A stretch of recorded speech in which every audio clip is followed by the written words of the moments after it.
Are you ready? Let's do it. Are you ready? It's live. Are you ready? Are you ready? Are you ready?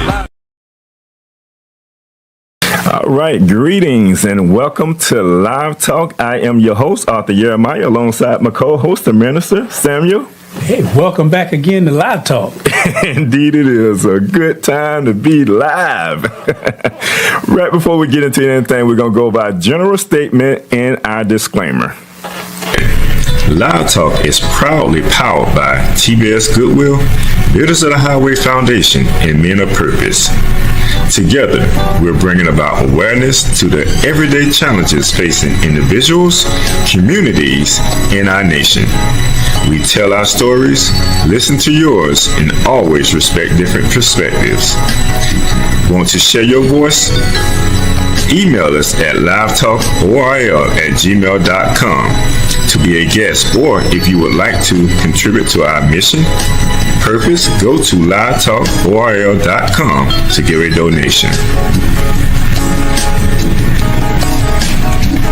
Disclaimer. Information provided during this event and others to come does not constitute the official opinion of Live Talk or its affiliate entities. It is strongly recommended that viewers seek independent expert advice regarding any topics discussed, as legal requirements differ significantly across jurisdictions and are subject to frequent changes. If you have questions or concerns, you can always email us at livetalkorl@gmail.com, or you can DM us on Facebook and or Instagram at Live Talk Orlando. All right, welcome back. We always have to get that in because we want to make sure that we're doing things decently and in order.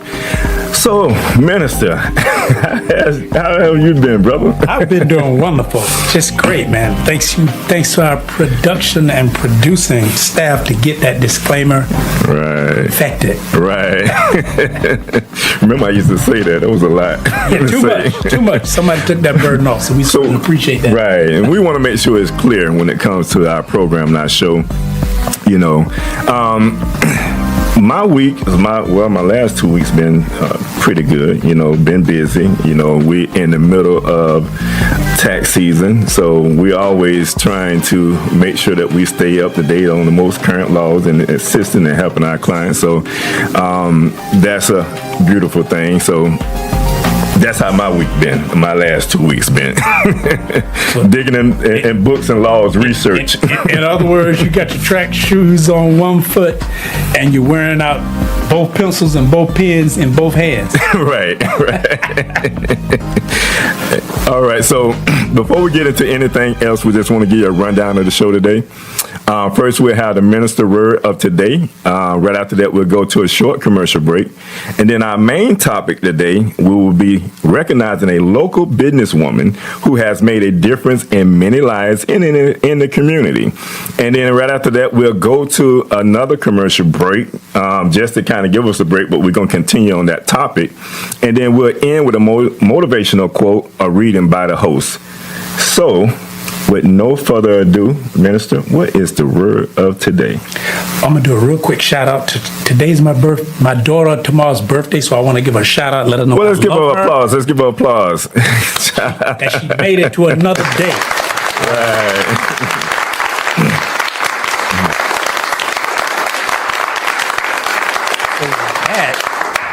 We want to jump in with our word of today, and our word of today is going to be success. Right. And let me get my notes here. Success can be defined as a term that means different things to different people. For some, success may mean reaching a certain level of financial stability or professional achievement. In contrast, for others, success may mean having a fulfilling personal life or positively impacting the world. Success is and can be subjective. Some people for example, may define success in terms of material possessions, while others may define it in terms of personal growth and development. Some people prioritize their career or professional achievements, while others prioritize their relationships or personal well-being.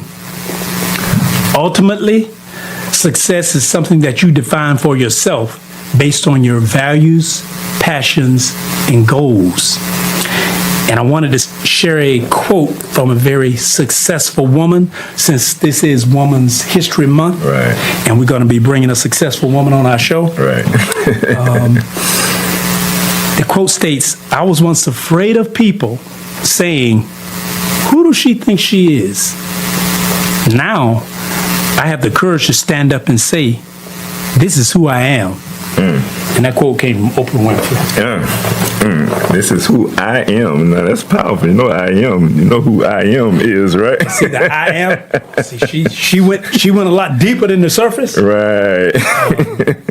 But from where she was to where she is, it's a testament. It truly is. You know, we talk about that. You know, you lift out some very important points there when you talk about success and what success means to an individual. You know, because we all have our own definition of what we consider success.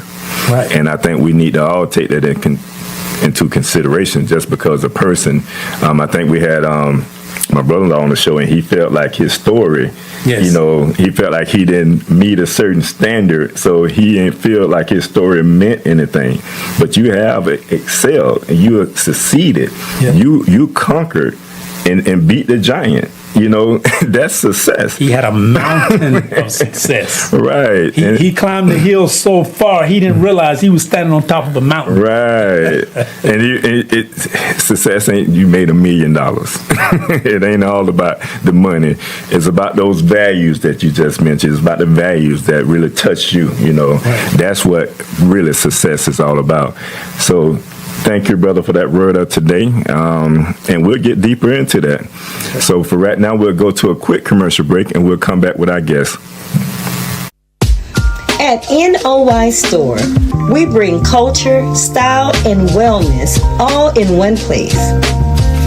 Explore our collection of cultural apparel designed to inspire and connect. From t-shirts to polos, boldly tell your story. Need guidance on your journey? Check out our books written to inspire and support your spiritual, personal, and community growth. And give your body the care it deserves with our health and wellness products like natural toothpaste, soothing body butters, and more. We're always adding new products to empower your life so you can live with purpose and style. Visit NOYstore.com today, where culture, wellness, and inspiration come together. Shop at NOYstore.com. We're going to war, y'all! I was screwed last tax season, but not this time.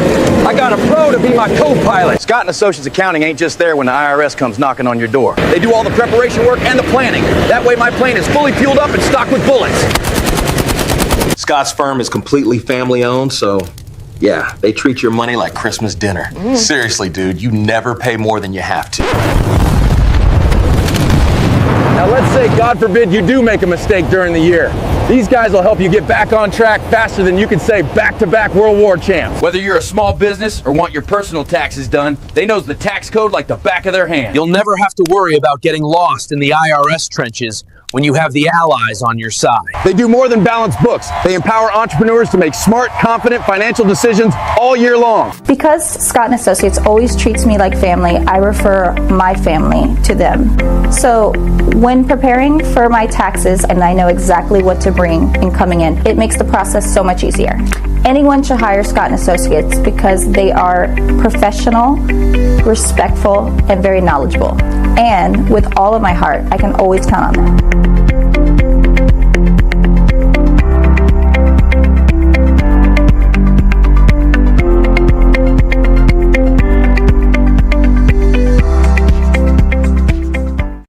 All right, welcome back to Live Talk. As mentioned before, we have a special guest with us here today. This sister is an entrepreneur, a businesswoman, a wife and mother. She owns and operates 2 businesses, Scott Capital Finance and Scott and Associates Accounting Firm. She also sits on multiple boards here in the city of Apopka, including the Apopka Chamber of Commerce. She was the first African-American woman to own and operate a franchise H&R Block location in Central Florida. Let's give her applause for that one. In the state of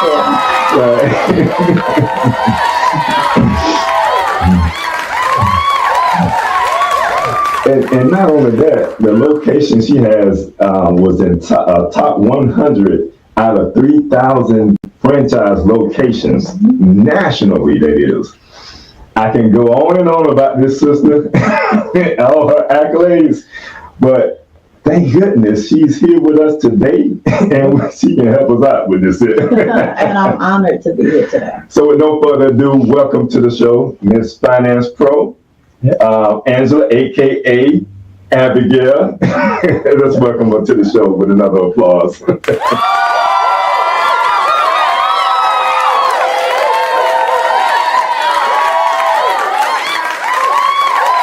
I want to personally thank you too for just even taking time to recognize women for Women's History Month. It means a lot when our brothers give us our flowers. Indeed.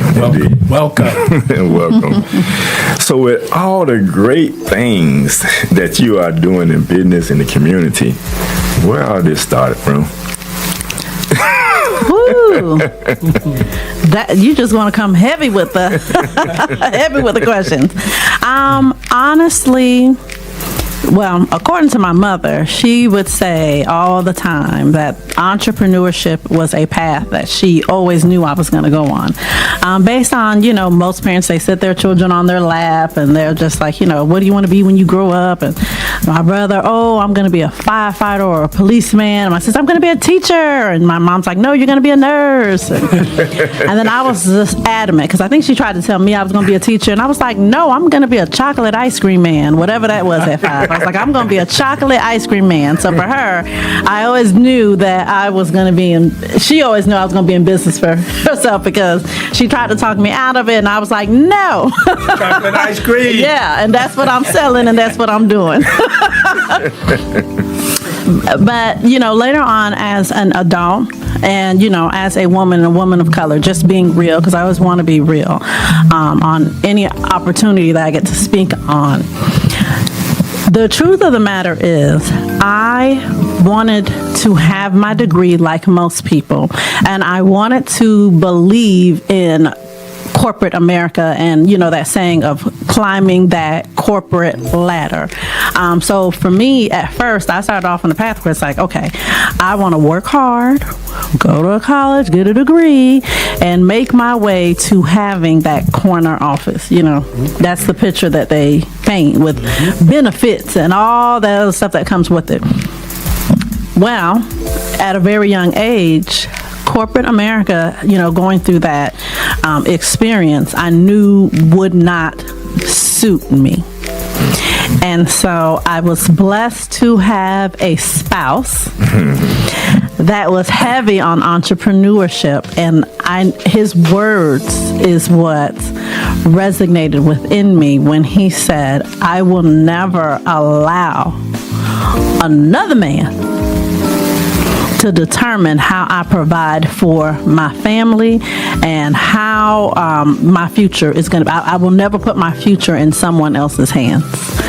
And so that kind of burned me enough to put me on a corporate path to wanting to be self-employed, because at the time it was said to me, I was just lost. I had left one corporate career because, again, I was tired of all the politics and, still left a good job with benefits and good health care to start a new career. And not even 2 months later, I get fired.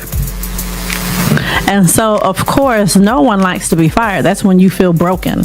And so, in that brokenness, hearing those words, it's like, okay, I'm going to pick myself up and I'm going to, become an entrepreneur. But then in that entrepreneur journey, I was also finding myself religiously. And so I always have to give credit where credit is due, because we started to have Bible studies at our home.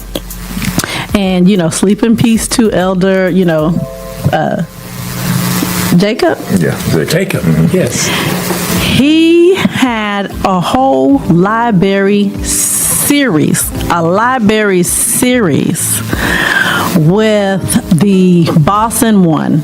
And a lot of y'all in y'all ways teaching, like tapes and series of teaching entrepreneurship, like from a scriptural and spiritual standpoint.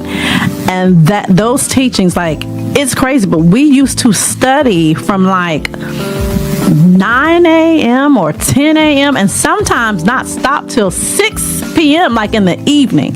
So just imagine going from like a 10 a.m. to, it was like a boot camp I needed or something. But I would be so fired up and drained, like through those teachings. I had a business plan. Like you couldn't tell me that I was going to fail. There was just no way I was going to fail. I knew too much. I was way too empowered and sure of myself. And that is important as a Black woman, because society loves to tear us down. It tells us that we are the last. So to be put in a position where you know that you are the finest of his creations, and you understand your true power and why and how that can intimidate others, you walk different, you talk different. And that was important, because in society, again, where we are constantly being torn down, where we're told that we can't be too loud and too proud, where we want to go on Weight Watchers because we always constantly look at our weight because, we made a little thicker. It felt good to just be empowered and have something that we could pull into. So spiritually, I needed that transition, but it was a lot of factors, I would say, that led me to entrepreneurship. And it's been a journey, but it's been a great journey. And I'm gonna see because y'all so close, and he came out throwing a fastball at you. A big fastball. So it's like, okay. So I'm gonna back it up. He didn't even how are you doing this? How are you doing this morning? Before he threw a fastball at you. Well, okay. Very excited. This is a very busy season, and I'm happy to be busy. Right. We are celebrating 17 years this month in Women's History Month. 17 years as, Scott & Associates accounting firm. But honestly, it's been more like 19 years in business. But with my articles, 17 years. And I just want to tell you, I love what you did with your hair. Oh, thank you. And I've been knowing you for a long time, and we got some notes, and you said some things, and we go follow it, but you said some things, and I want to go back a little bit. Okay. Because you've been in business for a long time now. Yes. And you kind of at a, you get to plateaus in business, you get comfortable and you take the next step. Yes. And in business, it's always, okay, wow, I made it to here. And Yes. it's like, oh my God, now I got to go to another plateau. But see, the beauty of being an entrepreneur, and this is for some, especially for people who new in business. Yeah. And especially for women, women have it tougher. Black women got it twice as tough. We just got to be really do. honest. So it's like being in corporate America. I heard you, that we want to get that validation that you made it from someone else, but that glass ceiling is for real. It is. And just to take it back, like some of the, for Black women specifically, some of the challenges you had to overcome. And you talked about the foundation of who you are, but those are real challenges that are still there. Absolutely. And what did you kind of do to overcome some of those challenges, stereotypes that they put on black women? I had to never be afraid to simply address it. But being very real and, to give advice to anyone that wants to consider entrepreneurship, especially when you are a black woman and a woman of color, because other nationalities typically have each other to lean on. And I'm not going to say that we don't, because we do. It's growing. Yeah, we're getting better, but we're still divided. Our support system among each other isn't as strong as it should be. Some of us are even, for whatever reason, harder on each other because we want to give that tough love and we want to have that tough skin. It's like, I don't need you to have or try to make me have tough skin. Being a black woman, you think I don't have tough skin? We go through it all already. But, I just have to be real. If you don't have a good support system, it's hard. But sometimes that support system has to be spiritually. For me, it was spiritually. Spiritually, I always had the word that I could go back on to know who I was. And so the more I know who I was truly, people could never intimidate me. Like, I went from always feeling like the smallest person in the room, especially when I started, because I felt like I didn't really have a lot of accolades. So I think as a black woman, sometimes we always felt like we had to prove ourselves. So once I felt like I don't have nothing to prove, you prove yourself. Like, I'm in this room like you. So what do I have to prove? And so, sometimes we make people uncomfortable, and there's power in that. We're thinking that, people are making us uncomfortable. Well, we make them as equally uncomfortable. So just walk in the room and be the authentic version of yourself. And, God will prosper you. That's true. You said a mouthful. I usually do. Because when we thinking about success, and we talked about success when we started the show off, and when we talked about what does success look like to you. So that same question I'm gonna spin around. When we thinking about success, what does success look like to you? Success to me today looks a lot different, of course. Being that I've been in business, so success means that I can, because this is what I'm striving for, have control over my time. Success means having the ability to spend time with my loved ones. You gave me a couple titles. You forgot to put grandma in there. And so I got to make sure I spend time with those babies. Right. Like, I got a play date with my baby later on today. So, success is making, memories, but most importantly, success, because as an entrepreneur, that's what we strive for. Man, when you get to rely on your business 100% to pay your bills, like, forget about six figures. If you are running your business and you can pay your bills and provide a shelter for yourself and eat every day, you are successful. Hey. You super successful. So that is success to me. You said a mouthful there. Yeah. You name your own success. Don't let someone else define it for you. Yeah. Because you'll never meet up to someone else's expectations. You never will, and you have to start somewhere, because entrepreneurship is hard. Like, social media makes it look so pretty. I wish someone would show the real version of it. The nights that you cry, the times that you want to give up. Like, those 17 years in business weren't perfect. I definitely dropped some resumes and looked for jobs. Like, I had a profile too. It had its ups and downs. Things were tough, but it's in sticking it out, and when you finally get that epiphany and make it to the other side, that's when you can sit back and love and really pour into other people. So I'm happy to be in that position, but I never forgot how hard it was. And to me, I honestly think that it's sad, because it's like 17 years later to finally see the light. It took 17 years to see the light. That means it doesn't happen overnight. It sure don't. It sure does not.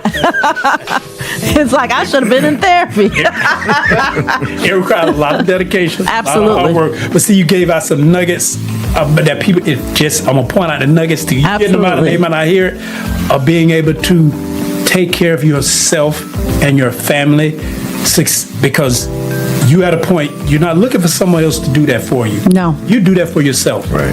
And you define that success. Yeah. You're not waiting for somebody else. I'm and not. It's nice to know that your success is based on the person you see in the mirror. Not having to knock on someone's door or see, as a man, if a man is driven, you go into corporate, you can be driven. They say, oh, he's driven. Yeah. But when a woman, especially a black woman, you want to call her name for being driven. Okay, but then so now you don't want to be called a name, and now they go say, oh, you're not meeting up with the standards. But when you exceed the standards of a man, they want to say she's a B, or she got a problem, but if a man does it, that's a great thing. Yeah. Oh, he's pushing the business forward. But if a woman do it, oh, something is wrong with her. Absolutely. Because she wants to be successful. But that's because somebody else wants to define your success. Oh, absolutely. I'm so happy to be grounded in marriage, because oftentimes that would happen because early in our career path, in understanding our personalities, Mr. Scott said, you're going to be the face of our company. You're going to be the voice. You're going to be the brand. You're a people person. You'll walk in the room, 20 minutes later, half the room. You're going to be the face. And being the face and constantly being the one that used to do radio, make the commercials, even go out and hand out the flyers that, used to print in our slow little printer. People often found, oh, she run her husband, or, what does he do? What does he do? Everything else. It's a lot of work behind this, and keep me grounded and sane because I've had to be the face. So a lot of the brunt I had to take on. So it's a lot of stereotype that comes with that when you want to be a brand as a woman, because once again, women, and honestly too, women of all races kind of tear each other down. Don't know why. Women are so competitive with one another. So it's only one or two ways. Either we're super competitive or super supportive. But I hate when we take on that competitive nature, because there's so much that we all face, especially in this new age, right? Because we just got permission, I'll say, and I say that loosely, we just got permission to be successful businesswomen. Before, it was about being, the homemaker. And so sometimes when we would try to balance both, like myself included, trying to be a businesswoman for 10 hours, and then the other 10 hours, now you got to be a wife, a mom, a maid, a chef, a nurse, you got to run the laundromat. That's a lot to take on. And so with women, we often get burned out and tired. But who told us we had to take on so many roles? We lied to ourselves in trying to take all of that on. It's like, no, you don't. What's wrong with your son? He can't wash his own clothes? They setting you up for failure. Yes. You don't have to be that super mom. So I just love when couples are couples, and having real conversations to say, what does your week look like? What is your week? Well, we know we got to do this, we got to do that, getting help outside of the home. It's like, look, the best thing a laundromat ever did was offer wash and fold. Who knew? And then they charge you by the pound. Like, you can just take all your dirty clothes, put it in a garbage bag, drop it off, and pick it up, and it's going to smell good, and they fold it. All you got to do is put it away. Or maybe not put it away. And that costs about $40. I hope I'm helping somebody. I hope I'm helping somebody. Instead of working all night? Yes. Well, I've learned there was things like that you could do to get help and to, but going back to what was originally said, it's still hard for us. But what's easy is when you have the right support at your own home. And you're not afraid to take on the stereotypes because you're still going to get stereotyped. And that's true. And I say most so, not only you're a woman, but you're a dark-skinned woman. And when you look at society and stepping into the place, you know, you have always been that. See, you said you trying to have me go through therapy on this show? You said something that was so powerful and so true, and it goes back to the quote that you said, Minister, in the beginning with Oprah Winfrey. You know who you are. A lot of women don't know who they are. And a lot of women try to become a part, be accepted in this system. So they try to do everything accordingly so that they are accepted. But you have looked beyond that. Yeah. You have seen that, if anything, prove yourself to me. Yeah.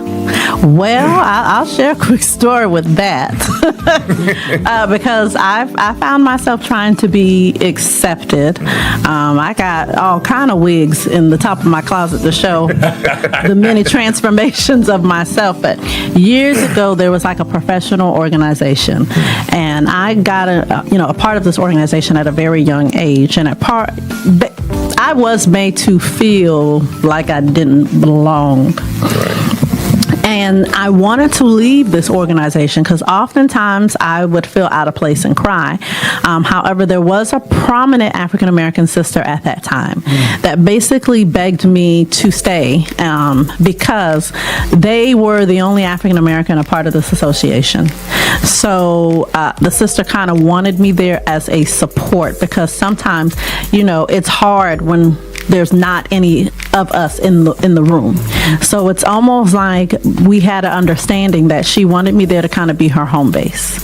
However, this individual was, you know, soror in a good, you know, field. She had enough accolades to where I'm just going to say white women respected her. That same level of respect was not given to me. Over time, because I continued to show up and show my face, the ladies were comfortable enough to, you know, give me little positions and, you know, speak to me, because sometimes they used to not even speak to me. I remember one time walking into the room, I cried because every time we had a meeting, it's like, here we go. I'm, you know, not going to feel welcomed. I'll be the last one to be greeted. And so I used to kind of just go and try to find a corner. And I remember praying and just asking God, like, just please just be a light. Be a light. And I love when he has signs, because then as soon as I walked in the room, white lady walked up to me and says, excuse me, I don't know what it is about you, but you really stand out. It's almost like you have this glow. Why did she tell me I have a glow? God was confirming that, baby, I am always with you. Don't you ever walk in any room with your head down feeling less, because everybody go to the same grave at the end of the day. There's nobody better than you, especially when they got the head start you didn't. Like, what are you feeling so down about? So that was one of the powerful moments that I needed, because he gave me confirmation. But then I learned that I needed to validate myself, because others were not going to do that, because we had a conference here one time and I didn't really want to pay the money. I didn't have the money like that to pay for that conference. So I volunteered, because when you volunteer, you get to be in the room for free. Just learn that. If you can't pay for that high ticket to all them good, volunteer, be a steward, because as a steward, you're going to stand, but you're going to hear all those great speakers. And so I was still giving access to certain individuals that I thought highly of at the time. But in volunteering in a certain room and helping, there was a certain individual there, one of the vendors, because I was volunteering in one of the rooms where the ladies that had just authored books would be in there selling. And there was a black engineer that I really wanted to meet. I thought so highly of her. And so while waiting for her, you know, I'm volunteering and giving my services. Honey, those ladies started treating me like the help. Oh, they started treating me. It was just too much. And then they got to the point they weren't even looking me in my face. Like, just, I'll take another Coke, please. Can I get a water? And blah, I was like, oh, no. So I went to the bathroom to go cry, as we often do. But then I wiped my tears and, had that pep talk that we need in the mirror to say, people will only treat you this way if you allow them to. So when I went back in the room, especially that one that was driving me crazy, she was like, I'll take another Coke. I said, well, actually, the refreshment table is over there, so feel free to help yourself. And that just felt so good to me. Like, check these people. Yes.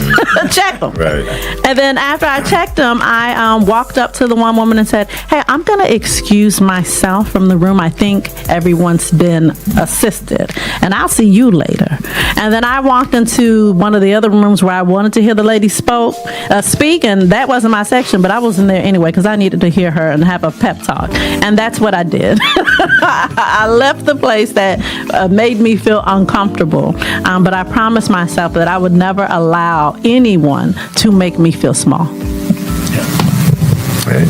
No, and that's a good point, because then if someone boxes you in with their ideas, and this is Women's History Month, and as tough as it is on women, but see, even with white women have it tough, but in a male-driven... Yeah, and not to say this because I do love some of my white sisters, but even when they have it tough, they've kind of used us as punching bags sometimes. Because, I was going to say... Yeah, they had us that they could punch on and because success was tall, thin, and white. That's success. Yeah, and she got to be delicate, and she got to be sensitive, where we had to be tough, but then on the same voice, if we're too tough, now we're mean. Yeah. Or we have an attitude problem.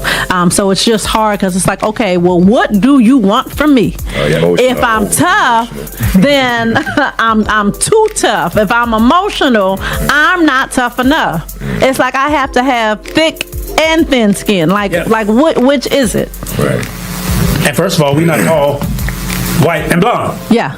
So you have to be comfortable in the skin that you're in. You have to be comfortable in the skin that you're in. And in finding yourself and in finding your comfort, it just allows you to be open to everyone. That's true. Now, I would go into the question of asking you, and you probably can share even deeper when it comes to your biggest motivation. But I mean, I'm pretty sure some people heard some things that you said that oftentimes people overlook.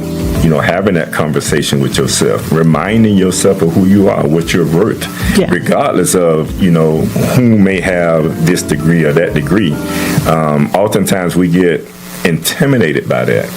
So we come into a room and we feel like this person has this doctorate degree and this person is I guess better than us, and we don't deserve to be in that room.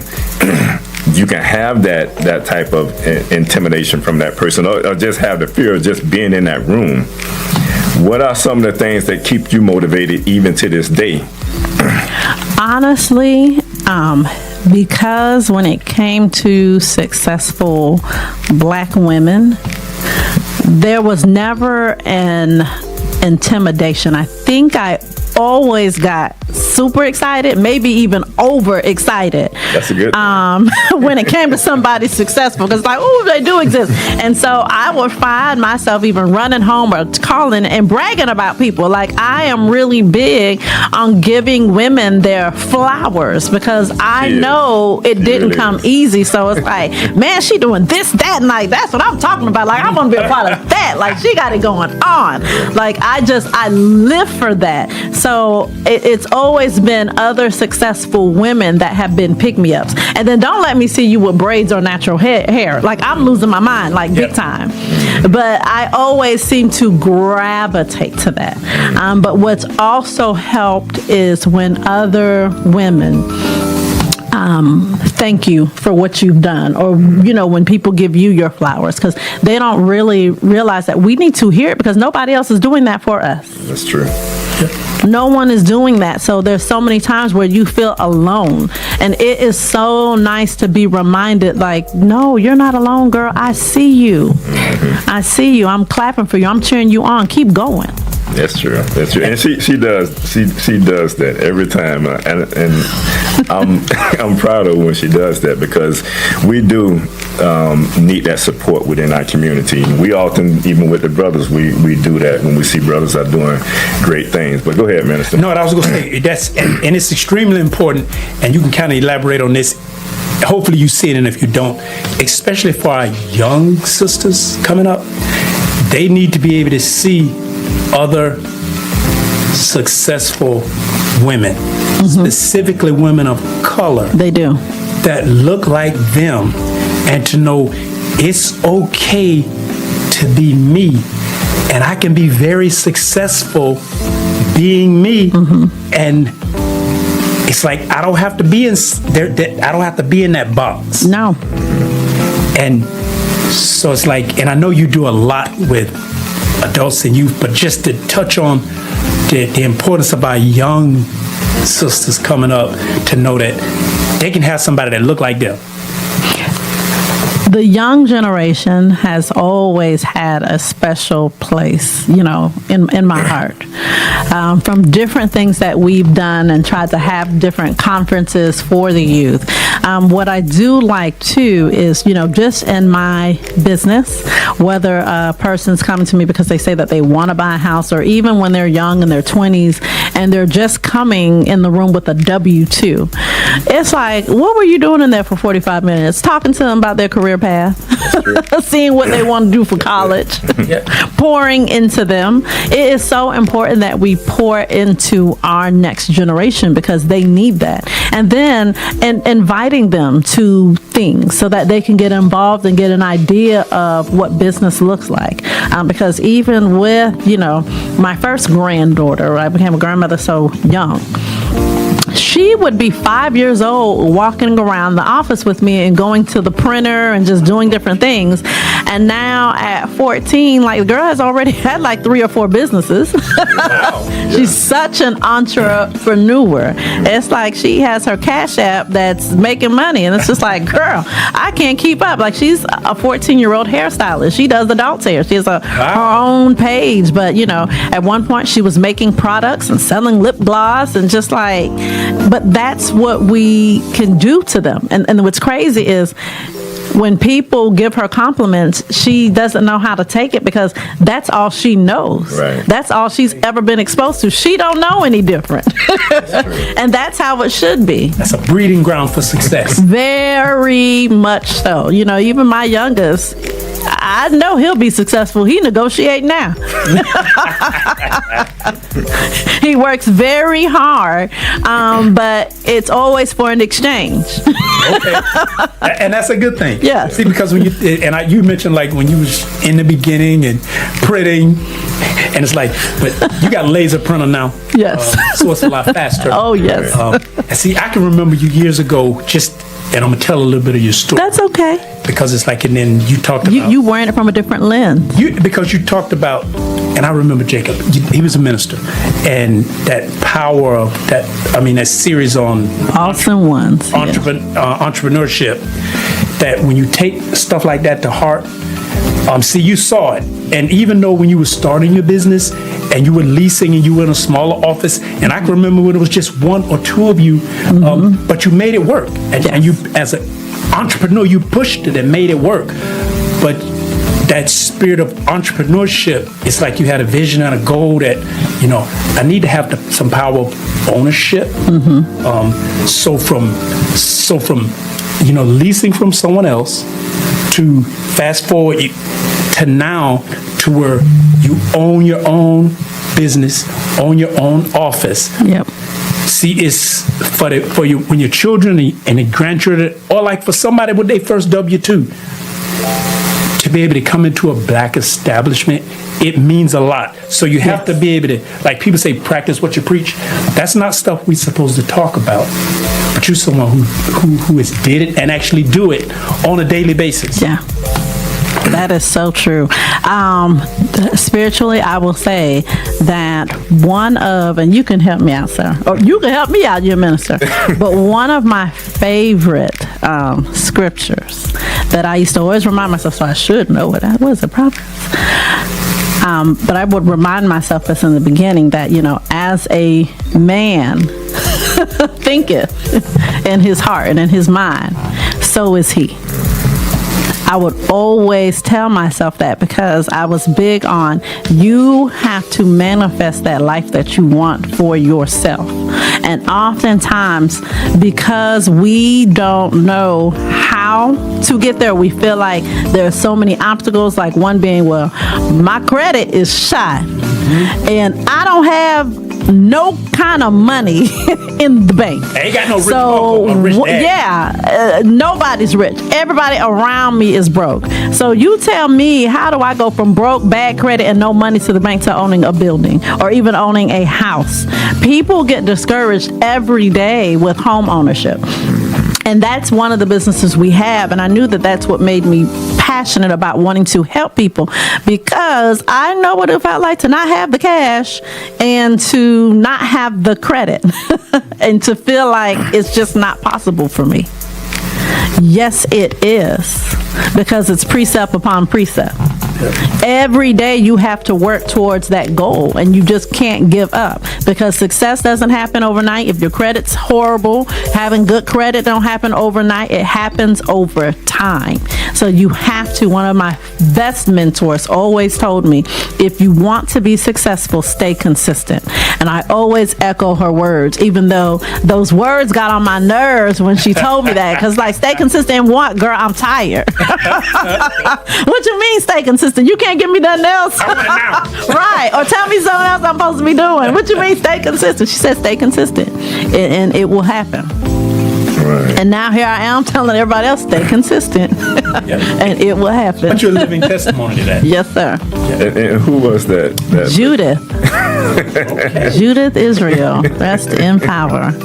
Yes, and now the reason I say that because we're talking about Women's History Month. Oh, and I needed her as a woman. We want to make sure that we give all our flowers to all our women that has been a part of that journey. Mm-hmm. So at this time, if you wanted to highlight, what are some of those women that are close to you that have, been that inspiration to get you to the point where you are right now today? Well, one woman I will have to give flowers to is my godmother. Okay. Joyce Trimble. Okay. And then there is Barbara Clark. Mm-hmm. And there is a woman, Liesl. And I'm naming these women because in my early 20s, when, again, my mind was just wrapped around entrepreneurship, I got a position I wasn't supposed to actually have, because the Asian woman that owned the commercial building, I don't know who she thought Angela Dorelli was at the time, but she didn't think she was going to see the black girl that she saw. Like, she walked in the conference room like, oh! Like, I still remember that. And, culturally, she didn't realize it was inappropriate to say to me, I wasn't going to hire you at first, but, a lot of my tenants are black, so maybe, you can talk to them. Yeah, she's crazy. And I'm like, what? Let me just take this job because I need it. And I became somewhat of the property manager. However, what made me stay is I had to kind of reinvent myself, because the property manager they had before, they paid them twice the salary that they were paying me. However, that was my first experience with black women business owners. My godmother had came down from Flagstar Bank to open up a branch and was a correspondent lender and loan officer. So I would just watch people coming in and out of the office. I'd watch Liesl, run all the title. And they worked so hard, especially Liesl. Like, she reminded me, she worked too much. And I would see Barbara in the back, who was a school teacher, but also helping her then husband run their accounting firm. And so having that motivation, like, they all loved pouring into me. Like, they believed in me, and they used to say, yeah, you can do it. You can do it. Like, we even got to set up a meeting and, incorporated our first business, and that was just such a big deal at that time. But it just felt good. I mean, my godmother, of course, she's my godmother, so she's still in my life. And she's retired, but I always tell her how great it was that she allowed me to see and be a part of her success, because we need that exposure. So it's definitely okay to look for those other successful counterparts that are out there. Oh, absolutely. And gravitate to them. And that's what I think I love sometimes more so about the older generation. And I think that we have a duty to mimic them because those that came from, the 50s and the 60s and the 70s, those that really had to deal with segregation and understand, redlining and knew what it was like to graduate from an HBCU or remember going to segregated schools where the teachers were black and the principals were black. I think that generation understands that we have a duty to one another. Now, because we grow up in diversity, we want to pretend that certain things don't exist, but they very much do. Also, somehow, some of us don't think it's okay to support each other because we're black. No, but that couldn't be far from the truth. I mean, I've had Latino clients who have turned me down because they'd rather go and support another Latino individual. I've had this happen to me within the Asian community. I have friends that are of Indian culture. And yes, I get to come to their house to break bread, but when it comes to business, they're not breaking that kind of bread. And that's okay because they want to continue to see their own prosper. Right. And there's nothing racist or wrong about that. And so when they want that, it's like, well, I want that too. That's true. Oh, excellent point. Because that's something we have to be able to share. It's okay, but we have to translate that. And you said something earlier.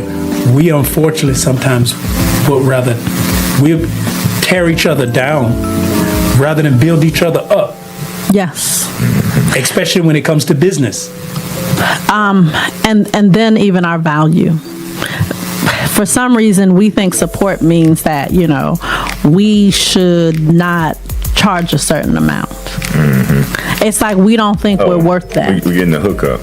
Oh, I go to my people, I get the hookup. Yeah. Opposed to, I go to my people and get a service. Absolutely. And I'm contributing to feeding their family. I'm contributing to our culture. And I think oftentimes we overlook that part.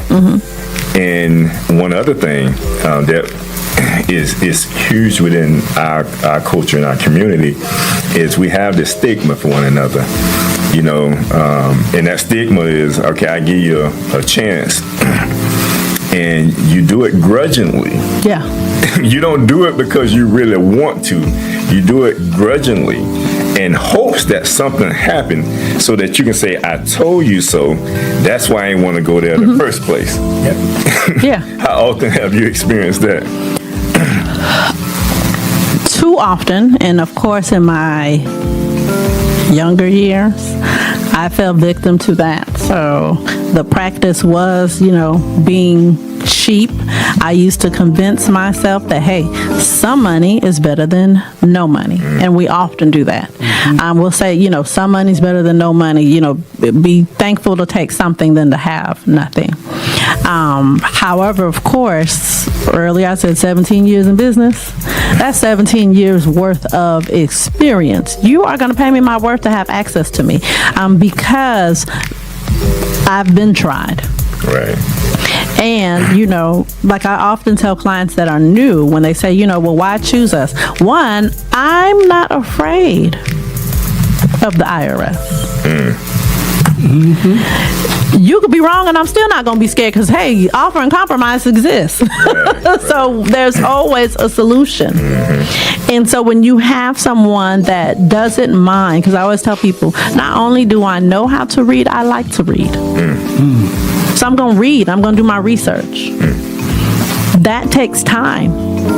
That's the kind of service that you have to pay for. You won't be alone in this, ever. Right. It's just what we believe in and what we do. And it comes from the belief that, I often feel because if I don't do it, who else is going to do it for this person? You're a real person like me.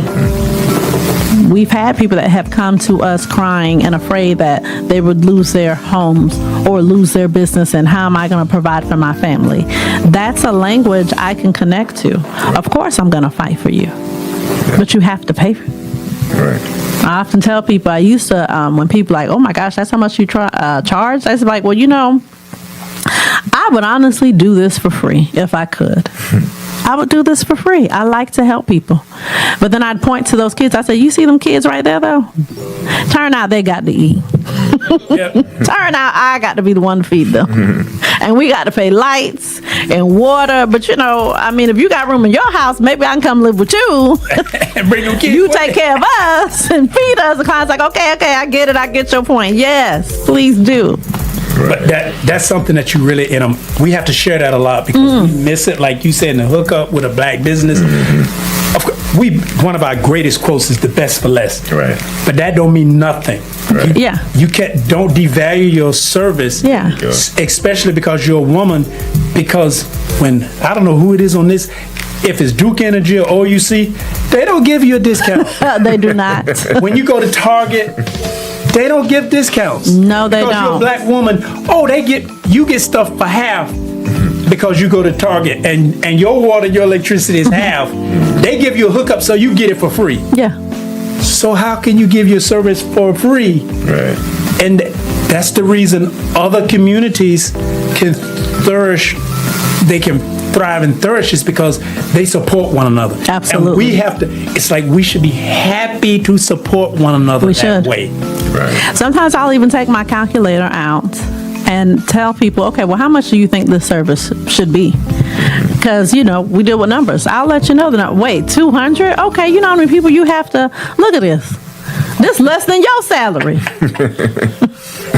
And this is a whole business. How do you think a business operates if this is the fee that you think is supposed to be charged? That's not realistic for the service. I think people, when you talk about certain services, I think people overlook what you invest in your business to make sure that they're serviced properly, making sure that they're secure as far as information-wise. Like there's a lot of money that goes into making sure that happens. They only look at, okay, you providing this service for me, but we also provide audit Protection. defense and protection. Oh, you're doing just this service? No, we also provide a secure system that you can upload your information to. So there's a lot of things that we've invested in. That we Absolutely. invest in that people overlook because they're trying to devalue your service and who you are. And I think that's the biggest thing that happens within our community, especially with our sisters and our women. The services are devalued Absolutely. because people don't value your service. And that goes all the way back to you knowing who you are. Yeah, no, absolutely. I mean, the profession that was chosen is predominantly still to this day a white dominated male field. Yeah. White male. We're talking finances and lending. So to be a woman in that space and then to be a dark-skinned woman in that space, of course I'm not supposed to know what I'm actually doing or talking about. But even when they feel like, okay, well, maybe she does. Maybe she's a little smart. Then it's, well, we're going to control your pricing. Like, why do you charge so much? Why do I charge so much? Did you not see all these plaques on the wall? No, you're a black woman. When you go to the gas pump, you don't have to pay for your gas. You get yours free. I sure do, apparently. That's the way they. Yeah, apparently I Everybody do. get it free. And like the thought, and you make and I'm gonna point this out, especially a woman of color, and I love black women, and to be in finance, that means you're not supposed to know what you're doing. No. But think about the biggest crooks and criminals that do the Ponzi schemes and ripping people off and taking their money. What color are they and what gender are they? White males. But you continue to take your money to them when they've proven to be the one who most likely is going to give you a bad service or rip you off? That's honestly a true statement, in my opinion, from professions and what we've seen.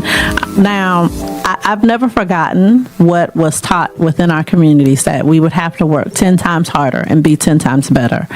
And honestly, that is one of the best gifts God has ever given us, in my opinion, that we were put in a position to be 10 times better. Now, we shouldn't necessarily have to work 10 times harder, but that gave us a foundation to have a good work ethic about ourselves. So I find pride in always wanting to work 10 times harder, and especially being 10 times better, because that means with me, you're going to get 10 times the experience. Yep. That's true. And that's how I put it. And that's something that you should want to pay for. Because, you know, Ross, even Dollar General sells purses. Mm-hmm. But it's a reason why a woman strives to have, you know, a Louis bag. Yep. It holds the same stuff, I promise. Yep. I promise. But it come at a different value. But Louis come with a whole experience from the time you walk in that store. And so I always say, well, look, by the time you walk in my door with my businesses, I want to make sure that the client does get an experience. So we try to work hard to allow people to see your value. But even if they don't, or they refuse to see your value, that's their problem. Brings up my next question. I know this got to be a tough one. What are some of the tough decisions you've had to make in business? Specifically as a Black entrepreneur, what's some of them tough decisions you done had to make? Oh, gosh. I think some of the toughest is letting go of people that don't mean you any good. Especially when they're family or they're individuals that you've known your whole life, that you love like family. One thing in my nature is I like to protect the things I love. However, you can't protect everybody, especially when they didn't ask for that protection. So the challenge has always been just learning how to let go and allowing myself to, you know, heal from that. But to me, that's been my biggest of challenges, even though it's more of an emotional thing. But another challenge is, you know, pushing ahead despite feeling like, you know, maybe I wasn't necessarily qualified at the time. I think as entrepreneurs, we're always trying to qualify ourselves, because people will ask you, well, what school did you go to? Did you pledge? Or what church do you belong to? There's always these qualifications sometimes that people will make you feel like you have to meet. I mean, yes, you don't want to be a dentist and not be licensed. There's certain things that you have to do. But you don't need society's qualifications. If it's in your heart to do, you do it. But sometimes moving out of your own way, because it's the truth. We beat ourselves up often. So it's like there's nothing that anyone else can do to you that you likely haven't done to yourself. That's the other side of you that kind of talks negative or want to talk you out of your blessing.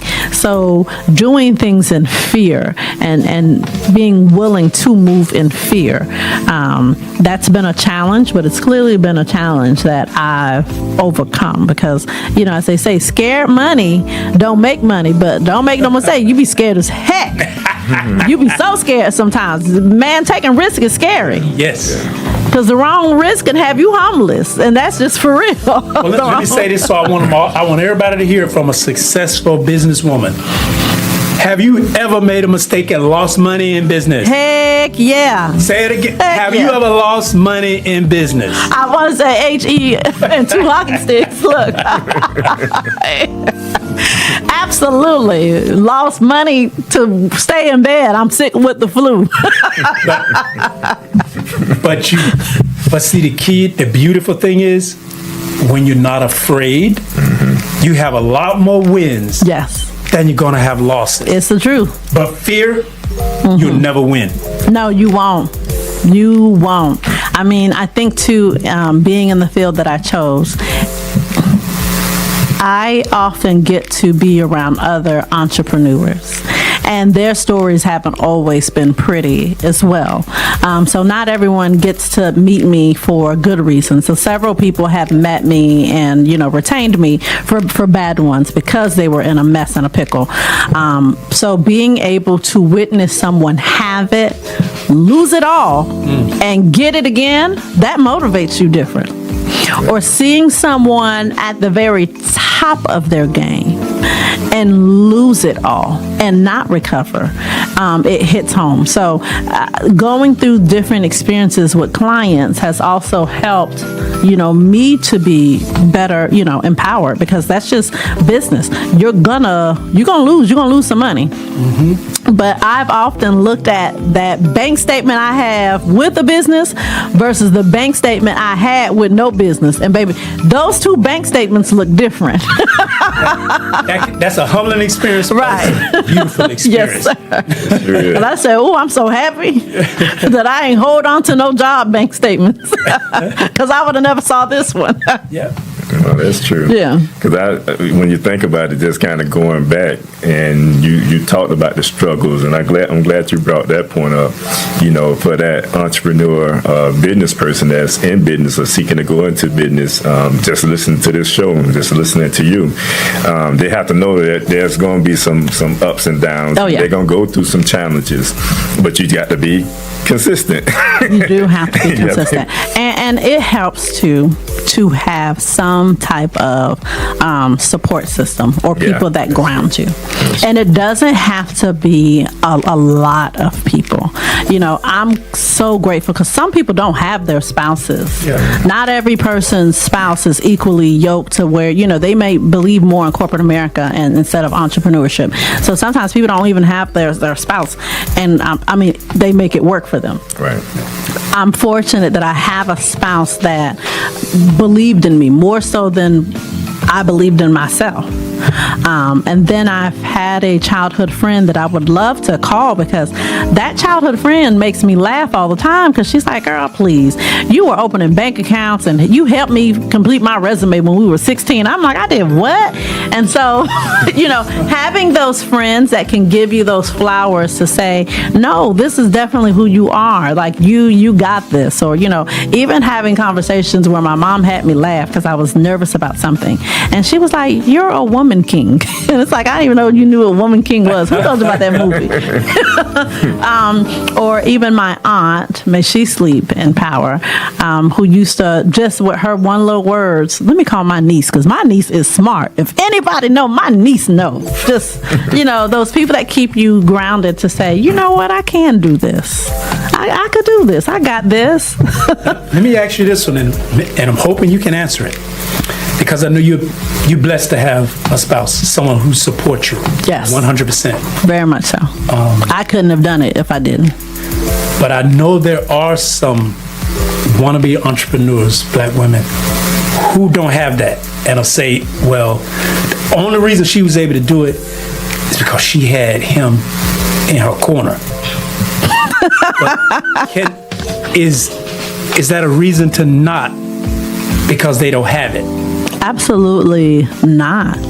Absolutely not. If you have the drive, because it goes back to that scripture, as a man thinketh in his heart and in his mind, so is he. And I always love the end of so is he, because it's about the power. And that's why I used to love getting into any books that speak on, the universe or even karma. There's so many different religions out there, but everyone to the core kind of always talks and speaks on the same thing, which is the power of manifestation. And me understanding that your outer life is a reflection of your inner life. Every decision that you've ever made in life got you to where you were. And I think I've always held on to that more than I've held on to anything else. So to me, it was always important that I control my thoughts. Like, I will purposely allow myself to daydream of the mansion and daydream of traveling the world and daydream of all the money that's going to be in my account. Because you have to think it. So I'm like, man, I got to think it and see me there. And there'll be so many times I get clouded because it's like I'm trying to think about all this money and success, and then Oprah pop up because she's successful. It's like, brain, don't do that. Put my face in there. Yep. Let me manifest me. And I'm going to add to this because I know you said it, you know it, but I'm going to say it so our audience from that ministerial poem, she's as so a man thinketh, because these women, yes, that scripture is not, it is not based on gender. I know you know that, yes, but that's not a gender thing. That man is talking about is the mind. What you're talking, see what you can manifest in your mind, because until you can see the mansion, until you can see the money, until you can see the family, it won't exist. But it begins in your mind. It begins in your man. So you say, so a man thinketh, that's not a gender thing. No. That's about you manifesting. Just and, wanted to and point there's that out. and there's no better feeling than when you sit down and say, dang, this everything I dreamed of. That's true. I dreamed of this. Like, dang, this what I wanted for real. Like, is this really happening? Like, man, there's no better feeling. That's when you can't even sit down, because it's like, man, you better do it. You better do it. If I did it, why you can't do it? That's one of those surreal moments. Yeah. You know, when things that's come all together like that. All right. So for my listening audience, we are here live with Miss Finance Pro, and we're talking about this. We're in that's a hot one. Women's, I'm gonna say Her Story Month, because we talk about his story, but we're gonna talk about her story. I love it. So we're in Women's Her Story Month. And we want to recognize our women in business, and we have here live with us Miss Finance Pro, Abigail, aka Angela. And if any of the audience, anyone out there that want to chime in, just to you have a question, you want to just chime in and shout out your business. If you're a woman in business, please by all means, just you can unmute yourself, or you can just I think it starts. I don't know the different ways you can come in, but. Those are the ways that you can come in. If you're on YouTube, you can always send us a chat. We'll shout you out. If you're on Facebook, also we'll shout you out that way as well. But we do want to give all our women.